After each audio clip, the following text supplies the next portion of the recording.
In this episode of the Orange Nerd Show, we are talking about a host of topics in regards to Marvel, in regards to Star Wars, in regards to Disney Plus. There's a lot to talk about today. We have a great panel up next.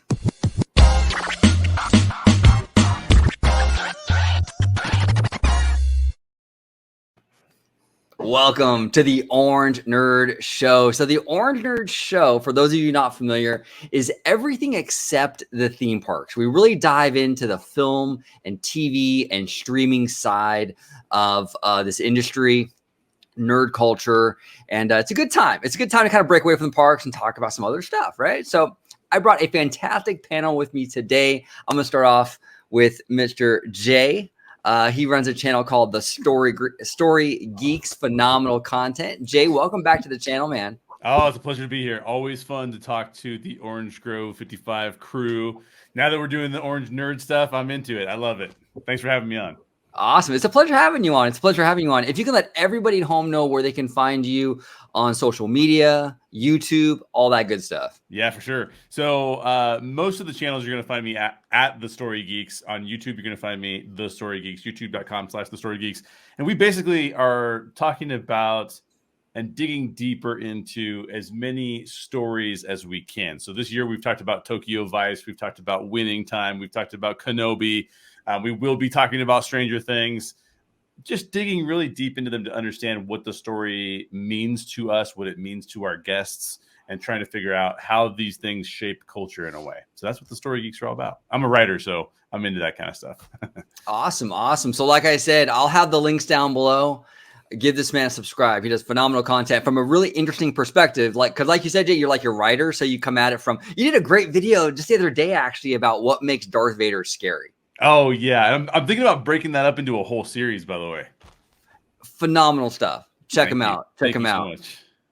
Down below, Alia Aloha is back on the channel. Welcome, Alia. Thank you very much. Hello.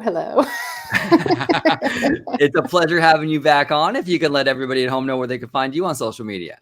Well, I'm on YouTube with your channel and on Twitter. I'm only on Twitter. Tweet, and it's Alia Aloha.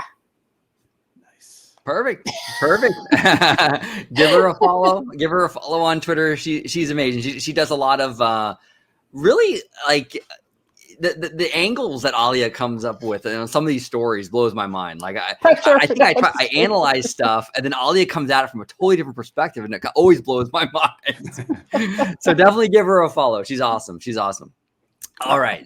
So today on this episode of the Orange Nerd Show, we have a lot to talk about. And the topics today are courtesy of Jay, actually. He came up with these really, really interesting topics to dive into, kind of pretty meaty stuff. The first one is, does Kevin Feige making Star Wars films distract him from the Marvel universe? This is an interesting thing to kind of think about. Jay, overall, where are you at with this? You know, Feige kind of diving into the Star Wars world, is that going to negatively impact Marvel? Where are you kind of at? Yeah, it's really interesting because there was a story that broke either this last week or the week before about Feige entertaining the idea of doing something with DC as well. I don't know if you guys saw that story, but that was something that came up. And then we heard that we've heard for a while now that he was going to maybe do something with Star Wars, and we heard a little bit more about that at Celebration, which is, hey, it's something that's coming up. And it just made me think, like, this guy is the guy that has all of the MCU under his purview, but at what point in time do we start to ask this guy to do too much? And so for me personally, I think this is actually a bad decision on the part of Disney to have him go into too many areas. Now, I say this as a person who, we have a full cast audio book that we've done, which was based on a novel that we've done. We've done other books before. It is really, really difficult to maintain storytelling integrity the more places you find yourself, right? I've had to, over the course of my career, and all my hobbies, pull back on lots of things and go, you know what? I haven't even written anything in the last 10 days. What am I doing? Yeah, YouTube is fun, but I got to be writing stuff, right? Like, so to me, I think about it in terms of the more that a person starts to get involved in, I think the more shallow they have to be in terms of them touching each project. Interesting. And you can't get into these things quite as much. You can't oversee them quite as much. And I don't know of a replacement for Kevin Feige. I don't know of a number 2 to Kevin Feige. I've never heard of these things. And I think that the MCU is maybe in one of the most tenuous places that it's been in the last 2 decades. And what I mean by that is that they're trying to transition from heroes that we knew and loved to new characters that we're supposed to be following. And it's not a good time for Feige to be distracted, in my opinion. So as much as I would like to see a Feige Star Wars film, part of me is like, yeah, but what's going to happen with the MCU? And I don't think it's a good thing for him to be touching too many properties. That's interesting. That's an interesting perspective. And you're right. The MCU is getting very, very big. It's almost too much for one man at this point to kind of manage. It kind of reminds me a lot, actually, of like Walt Disney. You know, Walt Disney early on, when he started the studio with Roy, it was a mom and pop kind of thing, right? And it was kind of easy to maintain. But as it grew bigger, like once Disneyland opened and we entered into like the 1960s, it was really hard for Walt to kind of manage. He started to have to delegate a little bit, like have, you know, his guys take care of like the animation. He focuses on theme parks. Feige's kind of getting to that point with Marvel, where the thing is so huge now. It's like, you know, and another thing that worries me is when anything is too dependent on one person. Like, what happens if Feige leaves? What happens to the MCU? There should be a number 2 that's comparable to Feige, so we have that kind of safety net if Feige were to ever leave. I mean, I don't want to depend too much on one man. It's dangerous. It's absolutely dangerous. Fantastic points, Jay. Alia, what do you think in terms of Feige kind of doing a Star Wars movie? Is it sort of spreading him too thin? Where are you at with that? I think if he wants to do it, so if he wants to do this project and that project and that project, I don't think they're going to suffer because he wants to do it. His passion is in all of them. But if he's being told to do it or hinted to do it, hint, Feige, you should do this, then that's not good. And that goes into the concerns both of you have. But if he's just, yes, I want to do this and that and that and that, then he'll have the creative energy for it. Because that's what's his passion. That's what he's being called to do. As far as cohesion with all their stories and all that, they recently had a retreat. They were talking about that during CinemaCon to get their stories collated and figured out for the next 10-year plan. So that's on his mind too, that, you know, they all need to be on the same page and everything like that. As far as the number 2, I think it's kind of between 2 people, that Luis D. Esposito and Victoria Alonso. So I think there is kind of a hierarchy in place because he's probably in meetings too. I might not be here forever. Who knows? I could be hit by a bus tomorrow, kind of thing. So hopefully not. Hopefully not. No. You know, we should have a plan in place. Right. Gosh forbid anything like that happens. So yeah, no, 100%. Now I watched, and Ali, I know you do as well. Jay, I'm not sure if you're familiar with a YouTuber called Den of Nerds. Oh yeah, sure. He does stuff with Star Wars Theory a lot. Yes, he does. Every Monday he does a show with Star Wars Theory, and he does a lot of like just really entertaining live streams, by the way. His live shows are hilarious. They're really, really insightful and funny. The guy knows how to put on a show for sure. He's fantastic.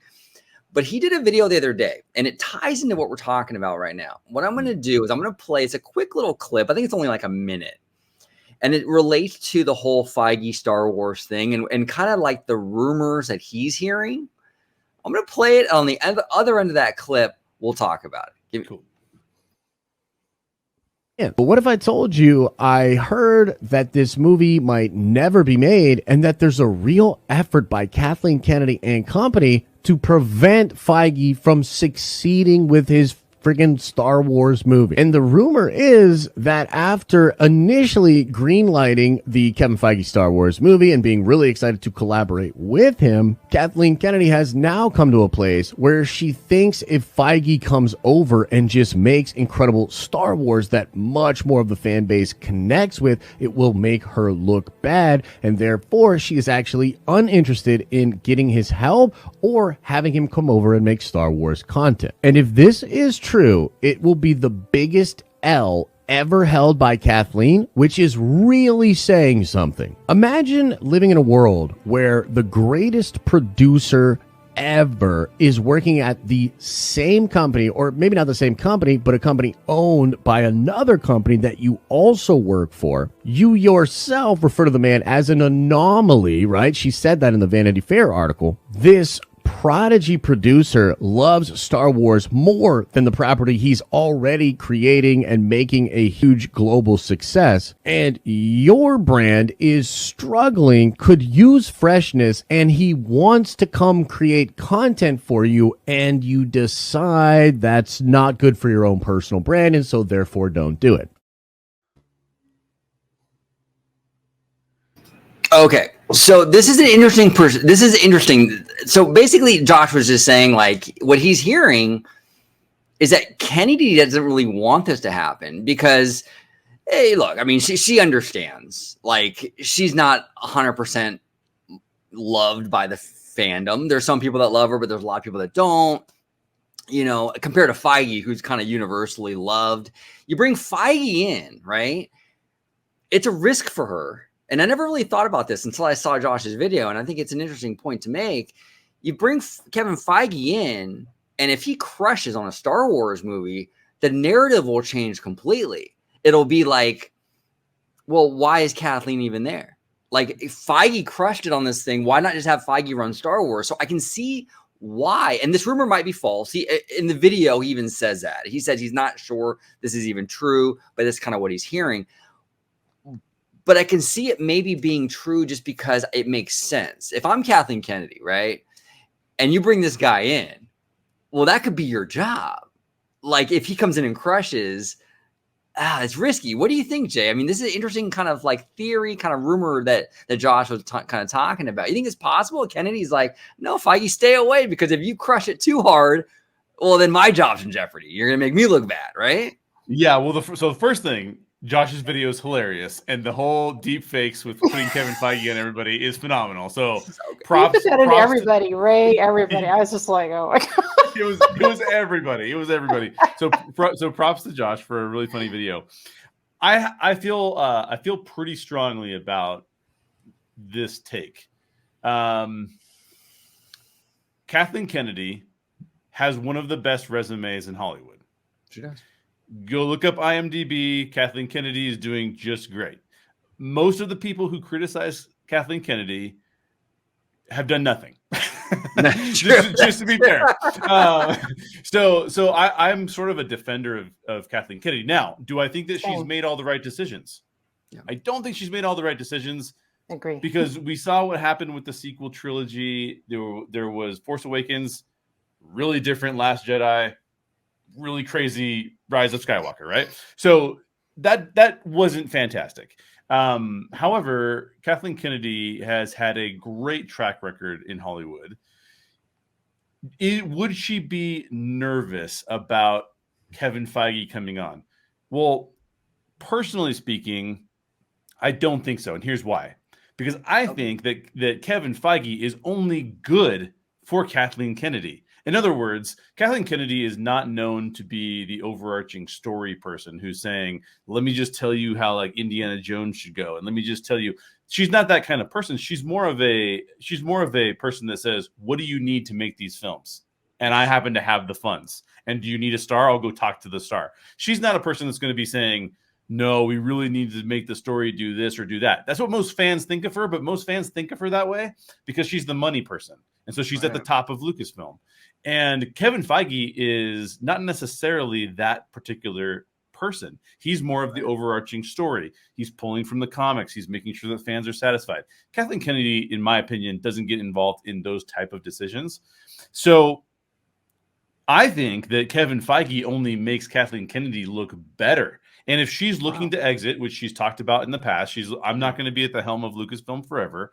She could be looking at Kevin Feige as actually, he's the one that's going to make me look good as I transition out. So I don't think that it's likely, to me, from my perspective.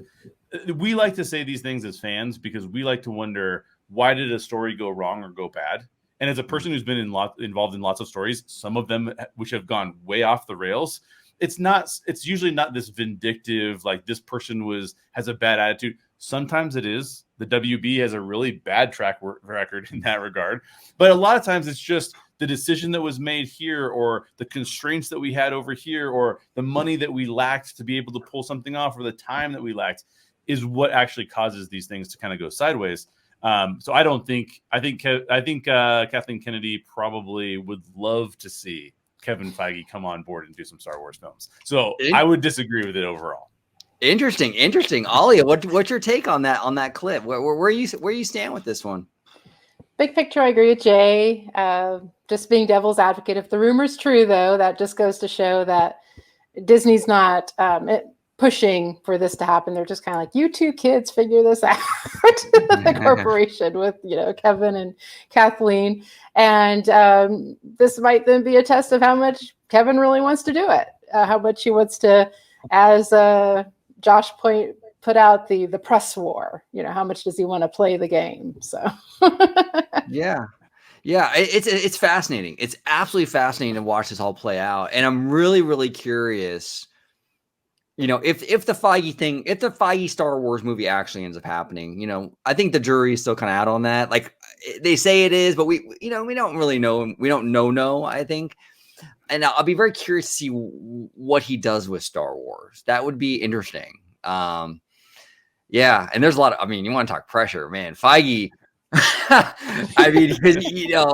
going to be a lot of pressure on him. It better be perfect. Who knows? Maybe he's hesitating. Yeah. He's like, okay, I want to be sure. Right. He could be. Look at it this way. How many people are chomping at the bit to get involved in that toxic fandom? Like, every time a new Star Wars comes out, it's even George Lucas was like, I'm tired of hearing all this stuff from people. Right. So I will say that Kevin Feige to me feels like a crowd pleaser. Yeah. So I think that whatever he would do, I think Kevin Feige in Star Wars is helpful to Star Wars, but detracts from what he's doing with the MCU.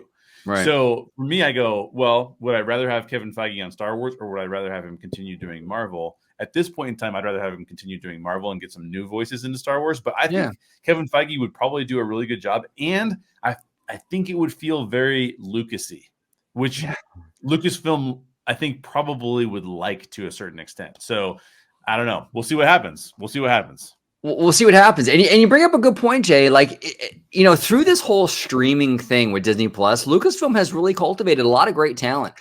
Deborah Chow, for example, was an unknown just a few years ago, and now she's a Star Wars superstar. Fans love her. She did phenomenal work on Mando. I think we agree. She's crushing it with Kenobi. So Lucasfilm has its own kind of like crop of people they can pull from. They don't necessarily need Feige, Yes. I think a Deborah Chow or something like that could do just as well for the franchise. So very interesting. You got I feel like his name is Mark, but you got Mark Fukuyama. I don't know his name. I have to look it up. But you've got so many. If you watch any of the behind the scenes of the gallery shows on Disney Plus about the Mandalorian, you've got Bryce Dallas Howard. You've got, the whole crew that they've got making those shows is fantastic. And any one of them could be the next step for them could be to do a feature film. It's all across the board. I think they're doing a pretty good job. And that is under the purview of Dave Filoni and Jon Favreau. So you don't need a Feige in that way because you got those two guys. You know what I mean? That's true. Yeah. That's a great point. That's a great point. Absolutely. That's a great point. We'll probably know more at D23 Expo. Exactly. Yeah. And if not, that celebration next year. Exactly. That's true. All right, so now we're going to pivot to our next topic, which is the culture war. The culture war. So the question here is so the question here is, with the culture war still raging, how should streaming services respond? Should they pick a side, back off, or something else? Jay, overall thoughts on the culture war? What should these streaming services and just studios kind of at large, how should they respond to this? Yeah, this is an interesting one. That made me think of it because after the last show we did, OG and Dre and I just had a brief conversation about how all three of us were pretty tired of the culture war. Because keep in mind, when I'm saying the culture war, it is this idea that everything has to become about your identity, and then we need to fight about our identities, as opposed to saying that we can appreciate our diversity and appreciate our differences, but we're glad that there's a plethora of content for us. Instead, what we do is we tend to turn these things into us versus them, as opposed to, aren't we so glad that we live in a country where people are mostly free to live the identity they want to live? We tend to turn that into a fight, right? So when I was thinking about the culture war, I was thinking like, well, how are you going to deal with this? Because you're now looking at streaming services are now looking at what once was a plethora of audience, and everybody could go get their audience. Now we're seeing the dip in streaming service. We saw it first from Netflix. Disney Plus is still going up, right? We know that their subscriber base is going up. HBO Max, I think, is very healthy and has been for a while, because HBO has been healthy for a while. But then you see, like, is Paramount Plus going to be successful? Are all of these smaller ones going to be successful? And at the end of the day, I think if I were Disney, right? If I was Disney, or if I was Netflix, I would primarily be focused on the middle market.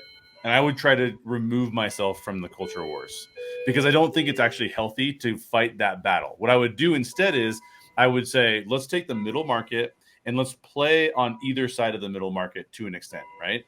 Can we play with people who lean this way and people who lean this way? And then maybe you would greenlight projects that are like, so draw a bell curve, right?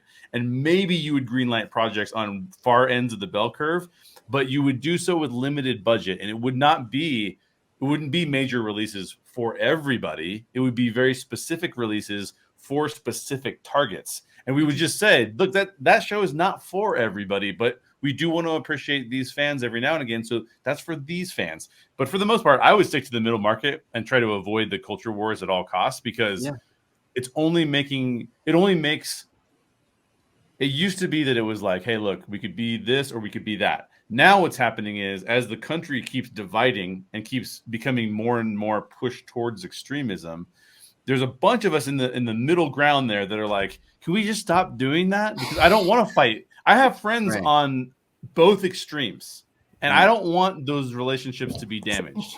So let's just hang out in the middle and just tell good stories and focus there instead. So that's kind of my take on it. You know, and that's a great perspective, and I agree with you. I think most people are in that middle gray area. I think you have like the far left. That's, you know, they got their perspective. The far right has their perspective. And I think everyone else, the vast majority, they're in that gray area like we are. And I think people are sick of the culture war, whether it's left or right. I think people are tired of it, you know? And here's the thing. It's funny because, like, I don't even know the benefit, because, okay, this whole thing with Disney recently with the parks, right? With the Florida bill. It was such a mess with that, right? It was initially Chapek was like, you know, Disney's going to be neutral. We're not going to talk about it. It's not going to be a political football. Then he dove into it and picked a side. And then it almost seemed like he got more heat after he picked a side. And then you saw Universal, Comcast, they have parks in Florida, and they didn't say a word, and they're not getting the same heat. And I'm sitting back going, Disney would have been better just keeping their mouth shut almost. I mean, we see it with Universal. They didn't say a word, and they're not negatively impacted at all by it. Disney jumped in, and they were way more hurt and affected by it. So maybe that, like, maybe the best way to go about this is just, you know what, Chapek's initial idea. You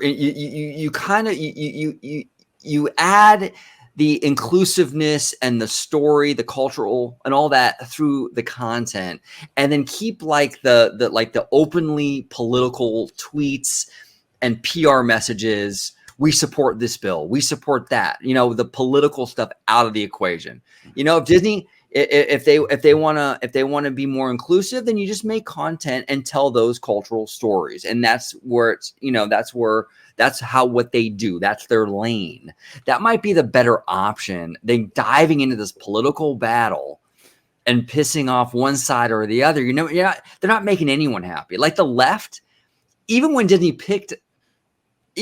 sides with the left, they still don't like him.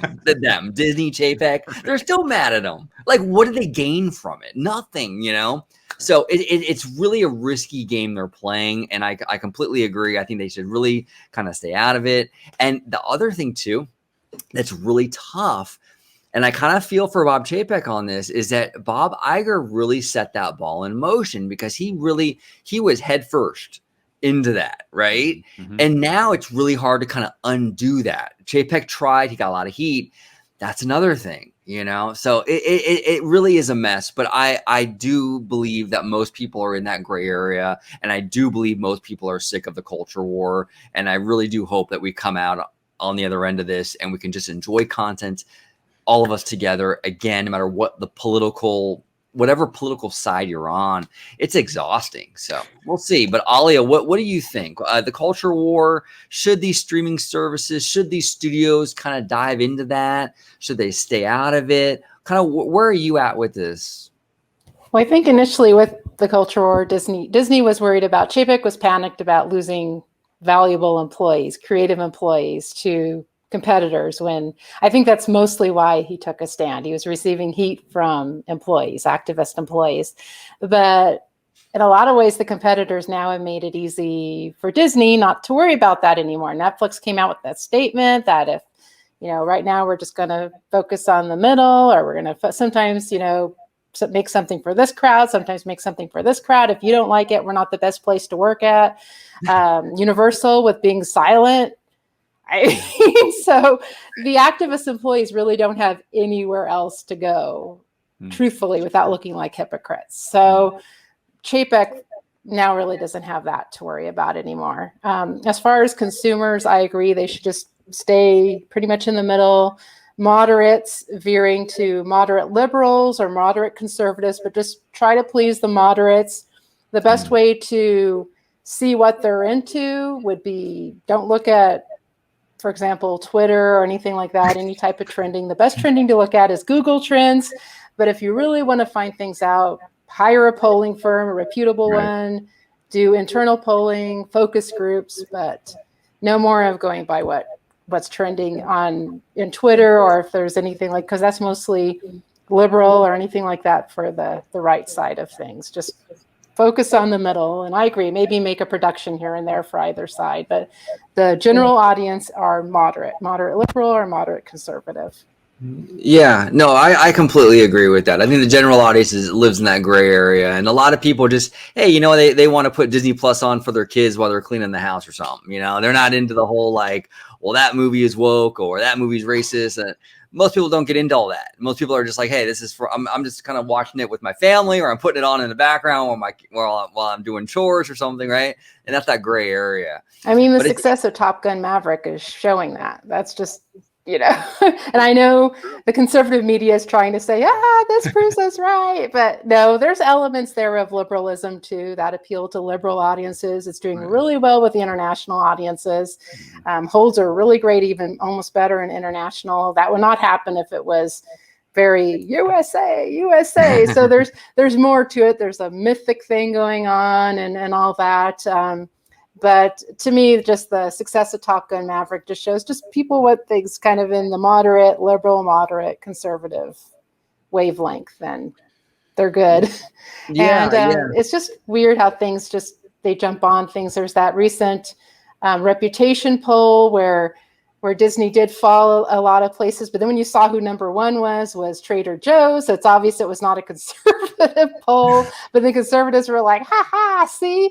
But which is so silly because it's obvious that they fell pretty much in that poll, because I think that's when Disney was kind of like, what do we do? Or it was seen as it was too performative when they changed sides. Or like you even mentioned, if someone's just in the news enough and it's looking negative, people are just going to start to say, I don't know, I guess I don't like them, or I'm unsatisfactory, I guess, without thinking about it. But in time, things will work out. But it was just really weird to me how conservative media jumped on a liberal poll. It's like, did you see who number one is? Trader Joe's. Come on. Right. Yeah. Well, yeah. And it's interesting too that it's funny to me too. And maybe I'm just, I don't know. I like, people kind of latch on to these companies and they go, oh, you know, we want this company to be progressive, or we want this company to be that or that. And here's the thing. A lot of people, look, I love Disney, you know, but but here's the thing with Disney, they fake it. Like, they're not progressive. Like, they market very much progressive here in the States because that's what they think will sell. Mm-hmm. But if you see how they market their movies in China or the Middle East or something, it's a whole different situation. You know what I'm saying? So they go where the money's at. Like, Disney's not like a progressive company at its core. They want money. So they feel like, okay, I'll pander to the left in America because that will get me money. But when over in China, we'll do completely at the opposite because that'll get us money over there. So I think China's not really wanting to show USA movies anymore, so that'll make studios shape up. And I will say, probably because all the attention was on Disney, they did stand their ground with the Middle Eastern countries when the country said, cut this in Doctor Strange Multiverse of Madness. They said no, so then it wasn't shown there. But then again, all eyes were on them. So yeah. Well, I do think that Ollie, you had some excellent points. So thank you for sharing those. Those are really good. And OG, I think one of the things that you said that I think a lot of people just, when we make something about identity, we forget the levers that are being pulled behind the scenes. And you said it, because you said this is about money. The Reedy Creek stuff in Florida, that was about money. Like that was all about money. Now they use people's identities to get both sides fired up to see who could go get the money. Who wanted the money? DeSantis wanted the money, and Disney wanted the money. And so some of the other politicians. So these things oftentimes are, let's rile people up emotionally so that they don't really see what's going on behind the scenes, which is just dollars and cents. Right. And that's what's really the biggest bummer about the fact that we're so deep into the culture wars, is that we're like fighting each other while other people are getting rich. And we've got to find a way to be like, hey, let's back off of that. Because when you talk about Disney, let's just say that DeSantis wasn't the governor of Florida and there was somebody else. Guess what? Disney's giving them money too, because Disney wants their approval on some of the things that Disney wants to do. So it's just one of these things where it's like, we can get upset about it, but just realize that sometimes you're a pawn in somebody else's game. And if you don't know how the game is being played, then you could really damage relationships, damage familial relationships or friendships, just because somebody's playing a money game behind the scenes. And that's a bummer. Yeah, no, huge. And Ollie, you mentioned an interesting point about how like Netflix has kind of changed their kind of culture recently, you know, kind of being more neutral. I want to ask you both, like, I'll start with you, Jay. Like, do you see like the pendulum swinging a little bit? Like 2 years ago, I mean, it was very much, the pendulum was very much to the left, right? Summer 2020 and the months following that, it was very much to the left. With Netflix coming out and saying, hey, we're going to be more neutral. We're kind of seeing like even Zaslav of Warner Brothers saying like, hey, you know, CNN isn't going to be as opinionated. It'll be more straight news, more neutral. Are you seeing like more of that pendulum? Like, you feel like these studios are really now kind of focusing on that gray area more now than they were, say, even a year ago? I think so, because I think what has happened, and I really think that this is we're living in a post-Obama world, right? Right. So Obama was the sort of progressive where you heard rumblings of like, oh, I don't like Obama, like thanks Obama, like this kind of stuff. However, and I'm not a political commentary person, by the way, but just as observationally, that was not as contentious of a presidential run as we have seen for the last two presidents who have been in place. And that was like the height of the culture wars, was saying like, you're not going to get something, you should fear the other side. And what that was doing is driving a wedge in everybody. The thing is that if you're a major studio, you can only capitalize on that for so long before you start to lose one of the sides of the marketplaces. Because if you play those political games and you choose one side over the other, that other side is that all of their dollars are just going to something else. And so I think what we're seeing now is we're seeing people go, well, we can't keep doing this monetarily, because for the big players, let's just draw two examples. If you're on YouTube and you're a small YouTuber, you can pick a side and turn into a bigger YouTuber. But if you're Netflix and Disney, where you're dealing with a mass market, you're not dealing with just factions of YouTube identity politics. You have to think about, well, 10 years from now, what are we going to look like? Because if we go with one side and that side diminishes over time, or we alienate another side, then we can't pull revenue and we can't pull more subscribers. We're going to lose subscribers. So I think, you can play the trends, but because the culture has become so polarized in many cases, and I totally agree with Alia that it's probably more the Twitter warriors and the people on YouTube who are the bigger voices. The middle ground is way bigger than we give it credit for. And I think they're starting to realize that and go, people like us are getting pretty tired of this infighting, and we just want really cool content. That's what we want. We don't need any messaging on one side or the other. Just give us good stories. Right. 100%. Alia, what are your feelings on this whole pendulum swing? You feel like these studios are kind of coming towards the middle a little bit right now compared to maybe a year or two ago?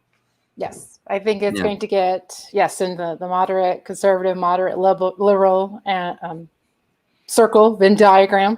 And there is a way, I completely understand representation and diversity. People want to see themselves on screen. They don't want to feel like they're not seen, that they're invisible, but there is a way to do all that to stay conservative, to stay the moderate conservative, moderate liberal, and don't worry about either the side, the Twitter warriors or the YouTube grifters. Just focus on the middle, and they'll be fine. No, I think so. I think the middle is where it's at. That's where things are trending. I think more and more studios are going to kind of follow that direction. It seems like everyone's kind of going in that direction right now. Warner Brothers definitely is. Netflix definitely is. Chapek, I think, wants to go in that direction. And I think as more studios come on board, he will definitely go in that direction. So, and his big panic of worrying about employees leaving, as the competitors speak out and say, we're going to be central, right? That I think he's going to then be fine. His competitors did him a huge favor with that. So, you're right. The activist employees, they're just, okay, I'm all talk now. So there aren't many places to go at this point. So it's like, exactly, Ollie. You bring up a fantastic point, and it's interesting. It's interesting. The culture war does rage on, but I do, I'm the eternal optimist. I do think that we are starting to see that light at the end of the tunnel, and that's good news. I think we'll come out on the other end of it. So we'll see. But our next topic is in relation to Disney Plus still, and it's identity. Okay, this is a really fascinating thing to discuss. It's what should Disney Plus's identity be? How does it fit under that Disney umbrella? Where does this fit in this big puzzle that we call Disney? Where is Disney Plus's place in that whole thing, right? Jay, where are you at with this in terms of this, where it fits in? I had to spend a lot of time thinking about this one because it's, to me, Disney's bundle, if you will, of streaming services, and its bigger corporate it's the way that it has used its corporate entity in large part in all these different areas it's getting a little bit distracting. And the way I was thinking about it, because originally I always thought that Disney Plus was kind of going to be the PG version and that Hulu was going to be more the Touchstone, right? Right. So like we're going to have Disney and Touchstone, and Disney Plus is going to be Disney, and Touchstone is going to be Hulu. And then as soon as they got the Netflix shows, the Netflix Marvel shows, Punisher and Daredevil and Jessica Jones, as soon as they moved those onto Disney Plus, I'm like, whoa, now I'm confused, because I would have thought those would have totally gone over to Hulu. And I think that to me, it starts to feel a little bit more like an identity issue, the way that Tomorrowland feels like an identity issue in the parks. Interesting. For a long time, we've talked about, a lot of fans have talked about, well, what is Tomorrowland supposed to be? You now have Star Tours in the middle of Tomorrowland, even though there's a Galaxy's Edge that's not that far away. And I think that, so here's my take. I actually think that it would be almost more valuable to Disney to make all of its Disney umbrella branded content, things like Marvel, things like Lucasfilm, things we know will show up in the parks. If something would show up in the parks, to me, it makes a lot of sense to put all of that stuff over to Disney Plus and have it have sort of more of a parks oriented feel to it. And then I would take all the other content and I would just brand it completely differently. I would say something like, Paramount Plus has its own channel. I would just say like the Hulu, the ESPN, all that stuff. To me, I would just make a clear delineation of like, that's just our aggregate content that we do via ABC. It's like ABC's channel. It's not supposed to be super associated with what's happening with Disney Plus. I don't know if that will work or not. I don't know if that's the right model to use, but it seems like it makes it clearer what they want their fans to perceive them as. And then people like us who are huge Disney Parks fans can go, now that I can't be at the parks this week, I can watch something on Disney Plus that makes me reminisce about the parks. And then that brand is being built overall, and we don't have to worry about the Hulu brand as much because that's more of an aggregator that's a competitor to Netflix, which I think it kind of is already. So I don't know what the right answer is, but that's kind of how I would do it if I were in charge. No, that's a smart direction. That's a smart direction. Definitely. And that would definitely make a lot of sense, right? That would make a lot of sense to kind of have that, like you said, that delineation between the two. Like the Disney Plus is more like the stuff that you would potentially see in the parks, your Star Wars, your Marvel, your fairy tales, your princesses, all that stuff. Exactly. And then the more like a lot of the Fox properties. Oh, yeah. And the more adult stuff that they own, put it on Hulu, and you have these very separate kind of entities. And it's funny, like the Marvel, like Netflix stuff is kind of tough because it's like it kind of fits both. It's weird. That's a weird one because it's technically a Marvel thing, but then it's really violent. Like Daredevil is brutally violent, so it kind of belongs more on the Hulu side. That's a tough one. Tough one. Yeah, I don't know. It's interesting. What do you think, Alia? Where does this whole thing kind of, where does Disney Plus kind of fit in this Disney puzzle? Well, I mean, international kind of gives the answer or their preference. They like it all under the one umbrella with the different tiles, because that's Star, because Hulu's not international. And there's also then people like me, they keep, the bundle. And I refuse because I'm lazy. I just want everything on one thing. And so probably to please people like me, they'll probably put ESPN Plus tile and Hulu tile. But Hulu Live makes a lot of money. So Hulu might be renamed Star Tile or Touchstone Tile or whatever. And Hulu Live will probably be separate and stay on and be its own money maker. But I kind of just based on what's happening internationally and then Universal stepping out from its ownership rights in Hulu and then Disney having to then buy the remaining, I think it's all going to be folded under one big umbrella. And I think it's fine. They can give people choices. This, here's the ad-free level, and this price is just Disney Plus, and this price is if you want to add the ESPN Plus tile, and this price is if you want to add the Hulu tile, and this price is if you want to have all of them. So, I think they'll work it out. That's interesting. That's interesting. So it would be Disney Plus would be sort of like the overall, and then you can kind of customize your experience. You can add your Hulu tile. You can add your ESPN tile. And kind of you customize your experience. So like if you're a house full of adults, you get your Hulu tile, you get your ESPN tile. Maybe if you're a house, you have a lot of kids and you keep it more, the princesses and all that stuff, right? That's and then interesting. there's the parental controls. So Right. That's very, very interesting. Now, Jay, I wanted to ask you, because with this whole like kind of mixing that they're doing, like the Marvel shows from Netflix are on Disney Plus, and they are very, very violent and things like that. Do you feel like this is sort of like it's starting to kind of like, do you see signs of it kind of damaging the Disney brand a little bit? Like, do you feel it's sort of becoming, because for a long time, for decade after decade after decade, Disney was really seen as like the leader in like family entertainment. It was different than the other studios, right? It felt different. It didn't feel like Paramount. It didn't even really feel like Warner Brothers. It's a very different kind of studio. Do you feel it's becoming a little watered down because of all this stuff? Oh, it's really interesting. And by the way, I'm pretty sure that they will go the route you're suggesting, which it just seems like that would be the route that they go. But to answer you, OG, watered down. Yeah. Maybe the way I would say it is that it feels to me like, now granted, we have a person in charge who is going after data. And how many times has Chapek said, I'm making decisions based on data. I'm making decisions based on data. There is one problem with making decisions solely on data, which I'm a fan of, by the way, to making decisions on data. But there is one problem with that.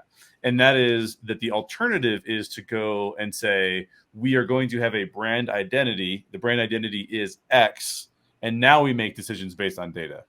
The problem is, depending on where you're pulling your data from, your identity can start to get all over the place a little bit too much, right? Now, you do have to watch data to see where the marketplace is shifting, because you don't want the marketplace to just leave you completely behind, right? That would be a giant problem. But I think that Disney has always had a in the hands of the Disney leadership, with the exception of maybe like the little periods of time where, is the guy's name Ron Miller? Yeah. Like in the mid 80s. In the mid 80s. Yeah, the son-in-law. Exactly. That sometimes I think that in those periods, the identity of what Disney should become got a little bit gray area-ish. We might be entering that kind of period, and I actually don't think that that's the best way for Disney to behave. I think that it's usually better if Disney. So let's take a look at like a little bit of Disney history. Walt had a very specific vision in mind. Yeah. He wanted to be about the families. He wanted to provide a safe place for families to go hang out. He wanted to provide entertainment for the entire family. Then we got into, fast forward a little bit, you get into the Eisner and Wells era, where they went, families are kind of actually, there's, teens are having like a bigger impact. The market's shifting. We're seeing the Gen X is like a little bit disenfranchised with what it means to be a family. So we'll do things like Pleasure Island, and we'll attract more of an adult presence to what we're trying to accomplish here. We'll do Touchstone so that we can make fun of ourselves even a little bit, with even like a Roger Rabbit kind of makes fun of the whole tradition of Disney to a certain extent. Yeah. And I think that those people, Walt and Eisner and even Iger, because Iger said, what is Disney going to be? It's going to be this conglomerate of IP, the best IP that fits under the Disney umbrella. The one thing I don't see from Chapek, because we were very positive about Chapek in the last show that I was on with you guys, but the one thing I don't see from Chapek is I don't necessarily see a guy who understands where the marketplace is and how Disney fits in that marketplace. And that's where I think a lot of people are struggling with him as a leader, because it's kind of like, where's the ship going? And with the Reedy Creek issue, it's like, well, the ship doesn't get involved in this kind of thing. Then you're an idiot. Then, okay, wait a minute. The ship does get involved. It gets involved in a way that messes it all up. So I think that my only hesitation is, I do believe that Disney needs to have a solid identity and needs to say, this is how we contribute to the cultural conversation. And I think the best leaders at Disney have done that. So I don't know if Chapek will get us there or not, but we will see. No, you bring up fantastic points, Jay, and I like what you said about data, because you're spot on. It's very important. You know, data has definitely a place, a role, and maybe even a big one. But you're right. You don't want to. Sometimes you can go a little too far. And as YouTubers, I think we can both kind of relate to this, because, like, as a YouTuber, you want to look at your analytics. Of course, you want to see the data and kind of see, right, and trends and things like that. But you don't want to get like married to the numbers where you almost become like kind of scared to take a risk, or, hey, I have a bold idea, but I don't know, how's that going to work with my analytics? You want to be able to jump in, you know what I'm saying? Not depend too much on those numbers. And I feel like, yeah, it works on Disney's level as well with JPEG. It's good to follow the data, follow that analytics. You just don't want to be too married to it, though. You know, you want to be able to break away from it a little bit. Sometimes the really next big thing isn't gonna necessarily show itself on paper. Yeah. You know, you have to kind of like trust and kind of make that jump, you know, and that's you're right. That's a big problem for JPEG, because I don't know if he has that. I just don't. But what do you think, Alia, in regards to this whole situation? With Disney Plus, right? And correct. Okay. And speaking of the infamous word, data, statistics. The data, yeah. I think it was revealed during the recent in previous quarter calls, but then the recent one too, that 50 to 60% of the Disney Plus audience are adults without children. So as they introduce more, I guess you could say, content for all ages, not just families or kids, I think they'll be fine. It's not going to water down the Disney image. And I think the core audience, or the audience that Chapek is focusing on, he's just hasn't, or maybe he's verbally said it, it's in many words. It's not a tagline. It's not a direct quote, but it's kind of like that new introduction, utilizing waltz words with the Main Street Electrical Parade, that, you know, for everybody. Right. This is young and old, just kind of pretty much that's who Disney is for. It's for everybody, all good people, but he needs to find a way to say it in a tagline quick way. That's interesting. Now, I wanted to jump into our next topic, which is, what should subscription services like Disney Plus and Netflix be judged on? Fans versus shareholders. Jay, where do you stand with this one? This one is such a fascinating one. And I have been involved a little bit in the startup world, and it's interesting to watch Netflix on its journey, because I think that the Netflix journey shows how convoluted metrics and data can actually be in relationship to the health of a company. Now, I'm not going to pretend that I've gone through the balance sheets and the income statements of everything to do with Netflix. So if somebody has, they'll probably be much better off to talk about this than me. But we saw Netflix meet a very early need, which was, you don't need to leave your house to go visit a Blockbuster. We're just going to send you DVDs, and you just exchange the DVDs. And then they were one of the first ones who said, but we realized that the marketplace is moving to streaming. And so we're going to build out a streaming service, and ever so slowly, we're going to transition people from DVDs back into the streaming service. And a lot of times what happens with the startup world is that people are funded based on where they're going, not based on where they're at. And what I mean by that is that if you were to look at their profitability, you would say, well, this company is actually not very profitable. In fact, they may be losing millions and millions of dollars a year. But we realize that if they win the streaming wars, if they get to streaming first, if they make a splash in the marketplace and have a ton of subscribers, then we'll get rewarded. So let them operate at a loss. We'll just keep funding them, because we'll see a bigger return down the road when they start to be insanely profitable. And the streaming services give us an opportunity to see that. But then we saw recently that they dropped subscribers. I think about 200,000 subscribers dropped. Yeah. I don't know how many of those were actually people living in Russia, because they did pull back out of Russia, I believe. So I'm not sure what their base in Russia would look like. But that was reacted to by shareholders in a very negative way. Stock price plunges, giant issue. And yet I was thinking to myself, well, what's the percent? I don't know, because I don't know it off the top of my head what the percentage drop in subscribers that represented. But it's got to be a fairly small drop, because they must have millions upon millions of subscribers, and to see 200,000 of them. So this question becomes. I think it's because they also said we forecast 2 million. We're going to lose 2 million the next quarter. And I think that's when Wall Street went, oh my God. That's a great point. That's a great point. Yeah. So they forecast. Still, that's a small, I think, percentage of everybody. But yeah, Wall Street's like, oh, okay. Exactly. So we see that, and that got coverage like crazy. And a bunch of people then started to believe that Netflix was like, it's almost like we conflate two things, right? There's the business aspect of what's going on at Netflix, and then there's our creative response to what they're doing, or our emotional response, our interest in what the content they're putting out there. So what's interesting is I don't hear anything about how bad Netflix was doing now that Stranger Things is out, because everyone's like, Stranger Things is amazing. Right, so now we're happy again, even though we were worried about the fact that Netflix was like on its last leg, 2 weeks ago.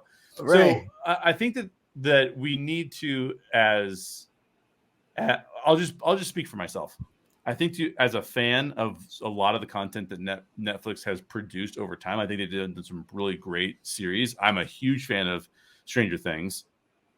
I think that I have to take their financial performance with a grain of salt, because what we want as fans is we want the best possible content coming to us at the lowest possible cost to us, right? And so as long as that is maintained, then I don't care too much about their income statement and their balance sheet, so long as we're keeping them healthy and they're not overspending, because then they'll go out of business and we won't get good content anymore. So I think that shareholders, if I were to just say, like, in response to the specific question, shareholders, I think, were overreacting. I think Alia, your point is exactly right. They were reacting to projected versus actual numbers. Projected meaning we're going way up, and actual meaning we actually went down. But I do think that all of that stuff we're living in an economy that is very rough. Inflation is really insane. If Netflix had made that prediction based on a previous quarter, they might have said, look, things are going pretty well. We think that more people would be willing to spend $15 a month on Netflix. And as soon as the gas prices go up, people are like, actually, that's what I'm spending I got to spend that for my gas tank. I can't actually buy Netflix anymore. So it's not like Netflix is all of a sudden did something that is horrendous to them, in my opinion. And I think we as fans need to just go, look, we're fans of the content. Can we produce better content? So again, it's going to come back to content for me, but that's my quick take. Well, no, and that's a fantastic point. It all comes down to content. If they get the content right, which Netflix does very often. I just finished Ozark, which I love that series. Absolutely loved Ozark. I'm still working my way through Stranger Things season 4, which I'm absolutely in love with so far. It's been fantastic. Netflix has a lot of great content, and I think as long as, like you said, Jay, as long as they keep churning out that quality stuff, the numbers will be there. Of course, there's going to be ebbs and flows, and we live, like you said, in a very turbulent economy right now. But at the end of the day, I think if they can just continue to maintain that quality and bring content that people enjoy, I think they'll be okay. I really, really do. And that goes for really all the streamers, It goes for all the streamers. What are you thinking, Alia, in regards to this? Well, with Stranger Things and Netflix, the numbers do look to be huge, are huge. But what I think Wall Street's going to be watching for is, did they increase subscribers, or did that just prevent churn, or did it not stop the downturn? Was it just people that were already on Netflix? So I think that's what Wall Street's going to be paying. That I think they've kind of rewarded Netflix with these headlines by a little bit of an uptick, but it's not shooting up because we're going to wait and see. But yes, the big picture is that it's the content. That's all that matters. The real test for Disney coming up is the rights to cricket in India. That will be, I think that's coming up sometime next month. The auction for it, they say that Amazon is interested and someone else, I can't remember who, but that will be the real test. That's when, because it's going to be at least $3 billion, $3 to $6 billion is the estimated cost. So that's going to be the real test for Disney. Will they decide that the subscriber numbers are important and thus Wall Street's opinion of them, or just staying physically, apologies, fiscally, not physically, fiscally responsible, focus on that and the content, because there's some that think that Disney will be able to recoup those numbers with their ad plan, or they actually think they may keep a lot of the subscribers in India because a lot of them are fans of Marvel, for example, and Star Wars. But also, though, too, a lot are subscribed for the cricket game. So it's kind of that'll be an interesting way to see which way Disney is looking at and what their new motto is. And then after that happens, they may come out with a revision of how many subscribers they plan to have in the next 2 to 5 years. So they might revise that also. Yeah, and I definitely do see the pendulum swinging a little bit with Wall Street and streamers. Like, so yeah, they might not get that mad at Disney if they lose the cricket rights. Wall Street might reward them. They might say, "Hey, that's what we wanted you to do. You're fiscally responsible." Man, I can't talk. Goodbye. No, you're right. You're absolutely right. I mean, they might, and because things are changing. I think like there was this, like Wall Street had this obsession with the subscriber numbers, and they still do. I mean, largely they still do. But I'm starting to see a lot more trades, a lot more of these like the CNBCs of the world starting to talk more and more about, making money. Like, it's not just about your subs. It's are you turning a profit? Are you making money? And I think we're going to start seeing more of that kind of seep into the conversation. When you start seeing these quarterly earnings, I think there's going to be a much more, a stronger focus on that profitability. I think the whole, I think the subscriber game was kind of phase one. And I think phase two is going to be like, okay, you have a lot of subs, but are you making money? I think that's what's going to be the focus coming up. I ARPU. really, really do. Isn't that the term ARPU? I think so. Yeah. ARPU. It stands for, I think, revenue per user, average revenue per user, or something like that. Yeah. So that might become the entire focus. Whereas before it was just part of it. I think now it's going to become the entire thing. And I mean, streaming is becoming a pretty mature marketplace. So like, for example, how much more subscriber growth can actually be gained, right? Like, so Wall Street loves growth because growth makes a lot of people a lot of money. But eventually you do have to ask the question of, well, are you profitable or not? And you have to operate within that profitability. And I think that's where we can ride the growth curve. And as fans, riding the growth curve is awesome, because that's where all of the streaming services go. Who do we pay a bunch of money to develop content for us so that we get more subscribers? But as soon as that spigot starts to run dry, and it's like, now you have to operate profitably, you start to see budgets shrink. Because now we're trying to play the game, a very much a Bob Chapek game. Let's be honest. Right. This is where he built his career on, like, how do I make more money per subscriber? Right. Well, I can't pay a giant director anymore this giant paycheck. I've got to lower the paycheck so I can make more off that each individual subscriber. So it'll be interesting to see where it goes. But I think you're right. I think the marketplace is kind of shifting. I think that all your stats were really good. I think we'll see where it shakes out from a fan perspective, but hopefully Wall Street will learn how to adjust so that we can keep getting great content. Yeah, exactly. And hopefully this whole kind of shift from Wall Street, like on profitability, like you kind of touched upon it right now, Jay. Hopefully it doesn't impact the quality of the content, because once they start to, because right now it's an arms race. It's like, we'll spend anything to get those subs, whatever it takes. Once they shift to that profitability focus, though, then then these COs are gonna start making cuts because they're trying to, right? Yep. And that, I'm worried when it comes to stuff like Marvel and Star Wars, because I love those properties, and I don't want to see like kind of like a janky looking Star Wars show. I want them to put, and this kind of ties into our last topic coming up, but I want them to put the money in to make it look real quality. And that's the one fear I do have with Wall Street's focus on that profitability, is that some of these studios might start cutting and slashing. Yeah.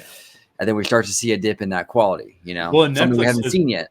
Netflix has had that as part of their model because so if you look at some of what Netflix has spent money on, they do a lot more reality TV shows than Disney Plus does, at least based on what I can tell. Right. Disney Plus has some Discovery, more reality focused shows, but reality shows tend to be cheaper to produce. Netflix does a lot of comedy stuff, and comedy usually is not a giant budget. You don't have a lot of CG to work to pay for and stuff. So they'll do not only a bunch of stand-up specials, and pay pretty good money to those stand-up specials, but they also will give Adam Sandler huge contracts to just release movies on Netflix because those don't have the same level of budgets that a Marvel or a Lucasfilm kind of project would have. So it'll be interesting to see how that shakes out over time as well, for sure. Yeah. And that really segues perfectly into our last topic, which is what's the ideal budget for streaming shows and films, and how does that relate to fan expectations? Now, this is fascinating. I think, like, for me personally, when it comes to budgets, it's kind of a case by case thing, right? Like, because, like, obviously when you approach a Star Wars project, that's going to obviously entail a lot more special effects. Whatever story you're telling in the Star Wars universe, it's going to have a lot of special effects and creatures and things like that. So how you approach a budget for a Star Wars show, I think, would be different than how you would approach, say, I don't know, like a detective drama, right? It's going to be different. My thing is kind of like, and this is a tough thing to kind of gauge, but my thing is kind of like, just, I really want these studios to sort of find creative ways to bring us quality stuff that looks cinema level, right? But do it in a way that's not breaking the bank, though, so we can get a lot of it. So, and I think Lucasfilm actually does this really well. They have this new technology they call stagecraft, where you don't need to necessarily be like in a physical location. It's just kind of like these like almost like these giant I don't know if you guys seen them, like these giant IMAX kind of screens, and the actors stand in front of them, and it's like kind of like the alternative to like the green screens and even physical sets, but it looks gorgeous. And that's what they used a lot for like Mando, and I think even Kenobi had that, and Boba too. Mm-hmm. That's the kind of creative kind of workarounds that I'd love to see. You know, so maybe they save a little money on having to do like physical locations, going to New Zealand to film something, but it still looks fantastic, right? So that's what I want to see. I just want to see, like, especially Disney, like, really get creative with it and make sure that we still have a great product, but yet you're not breaking the bank. And to be honest with you, a lot of blockbuster movies that go into like theaters and things like that, I think a lot of those budgets over the years anyway have really been inflated beyond what they need to be. So I do think there is room to kind of cut a little bit, but maintain quality. It's just, it's a surgical thing though. You don't want to slip up, because it's very easy to kind of cut one too many things, and all of a sudden your project is, you got to be careful with it. But what do you guys think on this whole budgetary thing? And where's like the line that you draw? What's kind of like the expectation? What do you think, Jay? Well, it's complicated. I think it's really complicated because the theater experience has changed drastically. So I was born in the early 80s, so I've been through 4 decades now of different kinds of content, right? Yeah. And the 90s was like this revolutionary period for independent films. And nowadays, very few independent films ever hit a theater. The theater experience has just become just big studio projects from really popular directors and stuff. I do think that streaming services have sort of been a haven for more independent type of projects. And so the common thing is to start out a project with a pretty low budget. And honestly, like, I would say I'm such a big fan of Stranger Things, my wife and I both, that we've gone back after watching the whole of season 4. We've gone back and we're watching season 1 again, and we're going to watch all the way through up until season 5. And I will tell you that, like, season 1, I don't have the figures in front of me. that the season 1 budget has got to be a fraction of what season 4's budget was, right? But it's a phenomenal show. In fact, in many ways, I think that season 1 and season 4 are my 2 favorite seasons, but season 1 has all of these really, it's almost filmed more like an independent film. Honestly, right. It's a lot more character drama. There's not a lot of big giant sets. The sets that they use are kind of a lot of times recycled sets that just like have like some scariness to them. They don't show a lot of CG from the monsters and things like that because they probably don't have the budget for it. So I'm not super worried about the long-term viability of projects on streaming because I think that creators, being who they are, will get more creative. What I am worried about is what you said, OG, which is for the properties where we already have an expectation that they're going to bring it with the technology. That's where it gets scarier because it's like, well, are you going to be able to spend $10 million on a Mando? Or now you're going to say, no, it's actually you have a $3 million budget. And what does that look like? I mean, that's pretty brutal to cut a budget that drastically. So I'm confident in creators over time, but it may be a dry season for the next 5-6 years as we shift to a more profitability focused mindset as opposed to a growth mindset. And I'm thinking that like, an ideal budget for streaming in my opinion would be something in the realm of like, 8 million to 40 million, 40 million being like more probably a movie budget, whereas like a season of television is probably more in the $7 million range. And I'm not an expert in budgets for films, but from what I understand, that would give people the ability to be able to be creative. But again, I'm not talking about spending even 150 million on a film, right? Like that's like, now we're getting into the blockbuster range. And I don't think that any streaming services are going to spend that much money on the kind of content that's going to come out there. So we'll see. That has to be kind of still a theater experience to an extent, unless,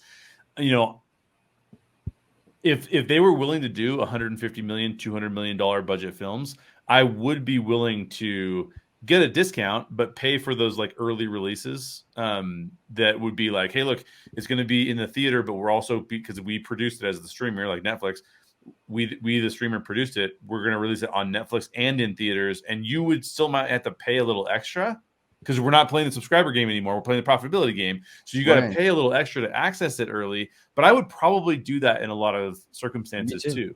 So 100%, Jay. I totally would. I actually and I might get some heat for this because it wasn't the most popular thing in the world, but I actually didn't mind that Premier Access thing that Disney Plus rolled out. Like same. I was into it. Yeah, I was into it. I liked it. I watched Cruella that way. I watched I think it was Raya and the Last Dragon. I really enjoyed that. I thought it was great. And 90-day rental for $30 to me, that was a great deal. Yeah, so, I mean, that's how I looked at it. I didn't understand the controversy. I don't either. I enjoyed it. I hope they bring it back. But what do you think, Ollie, in terms of budgetary stuff? Where are you feeling? What are you feeling on this? You two said things so well and excellent. I guess I agree. All I can add is just based on with the data statistics figures, it would be based on, I guess, present ARPU, or maybe forecasted, maybe forecast or guess how many viewers or whatever their line of success is. Divide that by the ARPU, divide that by 3 for a profitable angle. Maybe that'll give them an amount. So that would be the really dry, boring accountant way to look at it. But at the same time, then give extra credit, extra points, extra dollars, exponential for established IPs like Star Wars, Marvel. But then, yes, for maybe newer, untested projects, give maybe a set different amount. And then, as you mentioned, Jay, creatives will make it work. And in a way that really makes them think outside the box, stretch their creative limits, see amazing things. And then they're rewarded then, yes, with more money, with more success, with other seasons. But that's the only thing I can add to that. Yeah, no, absolutely. I put my Bob Chapek tiara on. Absolutely. Although to be fair, he's been pushing back against that. He's like, I'm not all data. So he's trying yeah. to put more of that human face on. So Yeah, he has been pushing back. I remember reading it. I think it was an article you sent me, Alia, where he said that he doesn't like when people call him like a bean counter. He doesn't like being referred to as a bean counter. You know, that's interesting. And a lot of fans were kind of, kind of mocking that. But I actually kind of respect that from Bob Chapek because it was refreshing to me to hear that because, like, I'm glad that he doesn't want to be perceived that way because it's something that, like, I think he'll change the way he does things to not be perceived that way. It would bother me much, much more if it didn't bother him.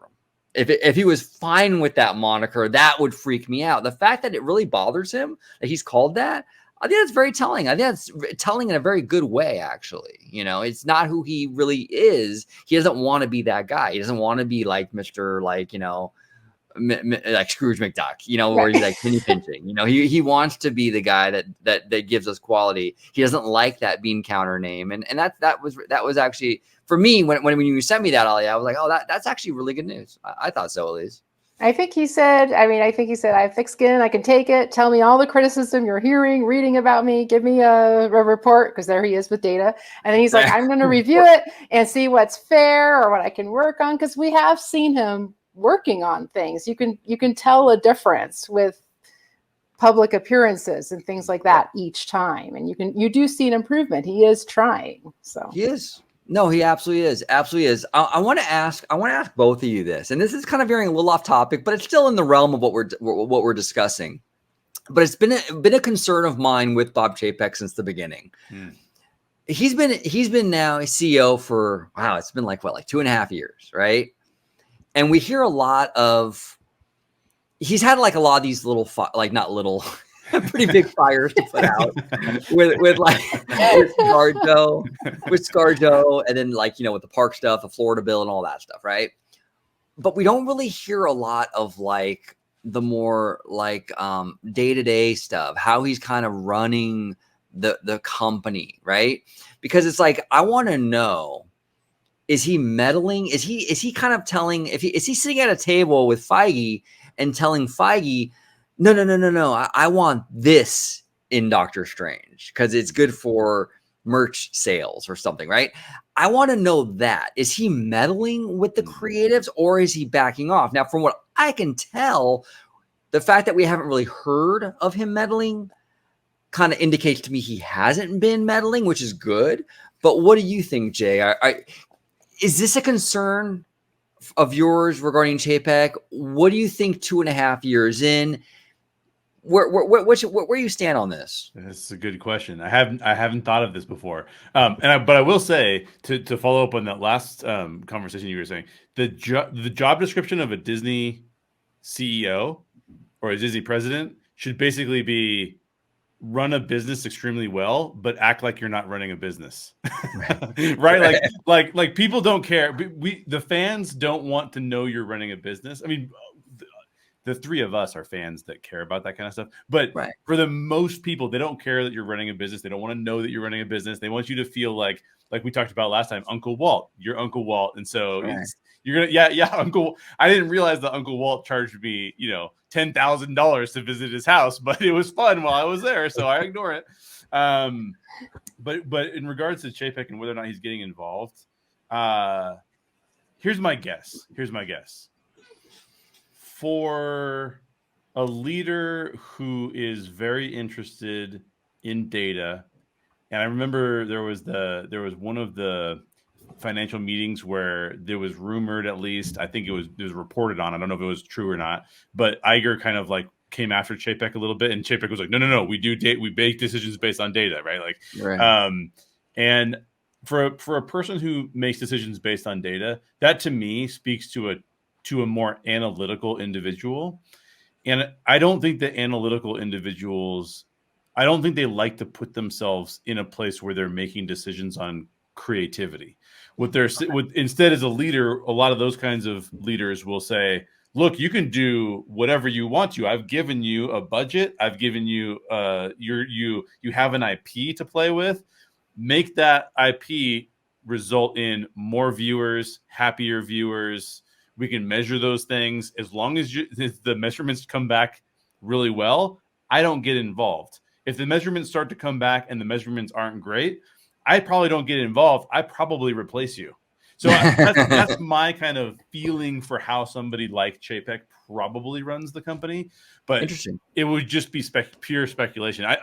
He doesn't strike me as a guy who is like a Walt, or he strikes me more as a Roy than a Walt or even an Eisner, because a Walt or an Eisner kind of, I mean, let's face it, if Eisner was running Disney now, he would have a vlog. Like he would have people following him around, like you're so right. Yeah, so it's kind of funny. It would be an awkward vlog, I think, but I think that Chapek's model is more of a Roy, and it's, I'll do the things to make people happy, but I'm not the guy that gets out there and does these things or makes creative decisions.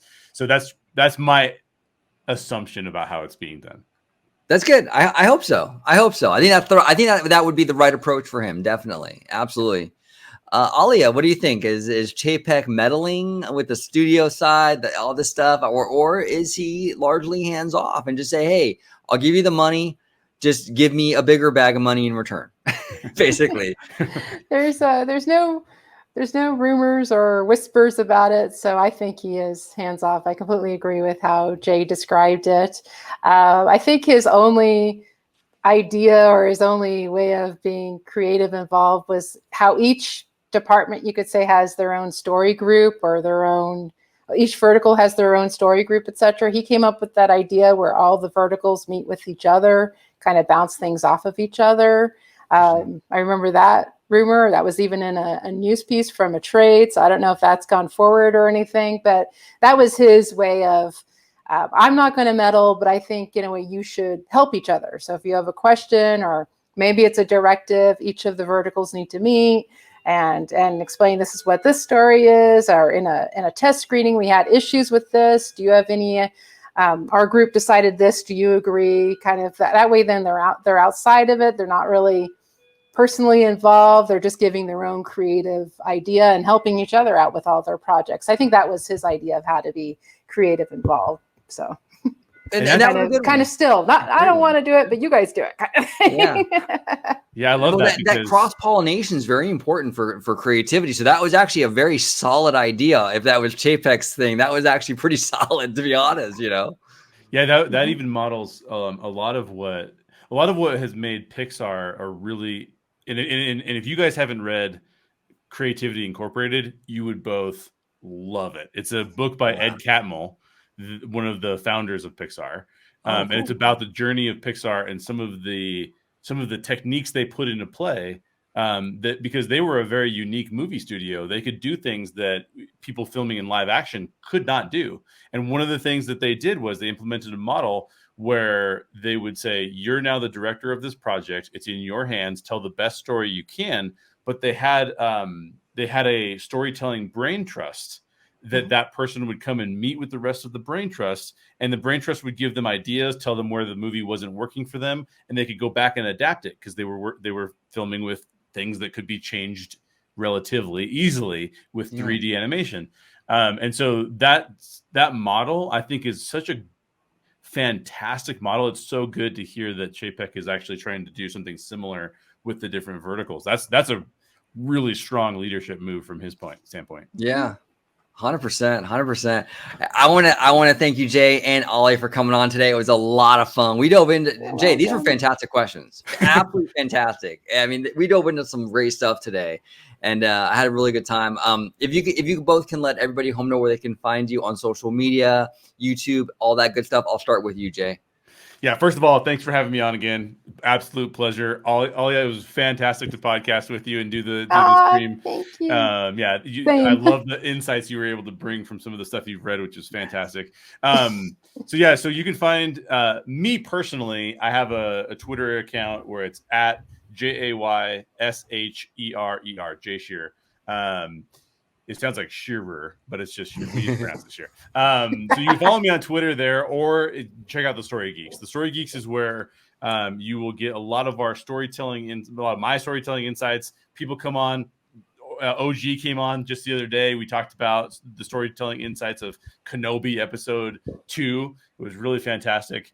And I am a writer as well, so you'll hear me talk about some of my projects on that show, and you can check out some of my stuff that way as well. So yeah, thanks for having me on. No, it was absolute pleasure as always, Jay. And like I said at home, like, give this man subscribe. He does a lot of great content from a different perspective, like that Vader video he recently did about what makes him scary and kind of diving into the psychology. Really great stuff. So the link will definitely be down. The link for his channel will be down below and all his socials. Check him out for sure. And Alia, aloha. If you can let everybody at home know where they can find you on social media. YouTube, when I appear on your stream, such as this, and then on Twitter at what is there? Alia Aloha. Just like that. At Perfect. Alia Aloha. Perfect. Give her a follow on Twitter. And I want to thank everybody at home for watching today. And by the way, what is Tuesday? So tonight is Kenobi night? Woohoo! Oh, yeah. Yes, it is. It is. I'm staying up late tonight. That's awesome. I have to wake up early and watch it, but it is what it is. Well, thank you both for coming on, and thank you all for watching this episode of the Orange Nerd Show. Comment down below with all of your opinions in regards to everything we talked about today in terms of Disney Plus, Kevin Feige, Star Wars, Marvel, Bob Chapek, all of it. We would love to hear from you. And as always, have a wonderful, wonderful day. Sector 2. Malfunction in Sector 2. All droids will be shut down for reloading of labor programs. Stand by for power disconnect.